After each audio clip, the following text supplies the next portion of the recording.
Good afternoon, everyone. My name is Dr. Jane Hunter from the School of Education in the Faculty of Arts and Social Sciences. And what I love about what we've heard so far is that there's been a focus on STEM, not only in Mark's previous talk, but in our wonderful explanation from Sheila around those science principles.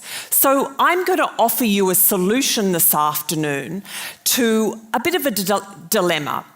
And I'm calling this high possibility STEM classrooms. So I need to explain a couple of things first. So STEM, science, technology, engineering and mathematics.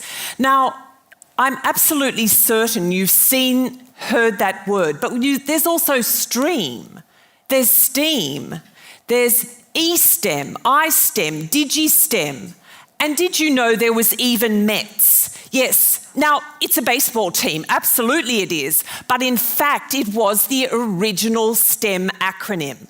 But no, I don't think it really matters.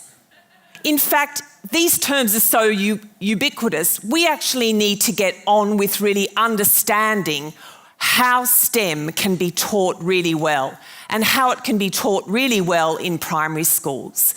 Now, my research developed a number of years ago was around the high possibility classrooms framework.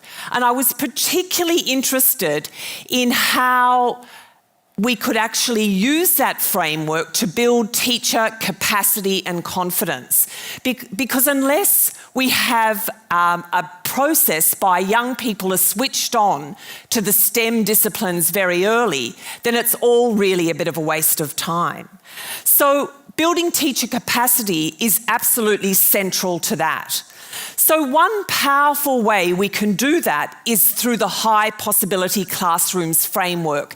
Now, this work came out of exemplary teachers' knowledge of technology integration.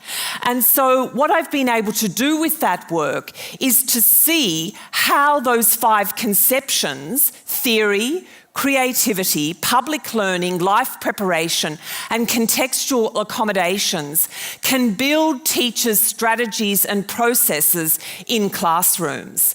So for the last 12 months, I've conducted a couple of studies. They're mixed methods studies involving both survey mechanisms and qualitative data collection. So what I've found from that work is that when teachers use a theoretical framework like high possibility classrooms, it really affects the ways in which they engage with building inquiry skills in young people in primary schools. But it also supports the desire of those teachers to learn more about their subject matter knowledge of those 4 disciplines. What's also really important is that it absolutely fosters experimentation with different types of pedagogies around project-based learning and other sorts of organisers. And also it supports their risk-taking in co-teaching very large groups of students when students are involved in STEM projects. So students are able to work in very particular ways. And you can see there that data set is quite substantial now, not necessarily from, I guess, from a positive point of view, but certainly in terms of the work that we do in education across 980 students in this case, in 8 schools and 37 teachers that have been involved. So, but all of that's well and good. What I'm suggesting is happening here is not necessarily the whole story, because there's some big STEM matters that are looming.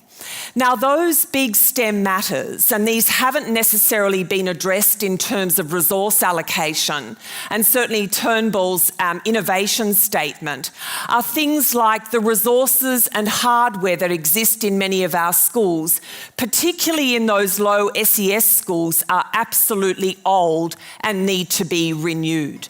But the other critical issue is there's not enough money to buy STEM resources involving the kind of circuitry, the experimentation, the coding club and so on for teachers to be able to foster those students' interests.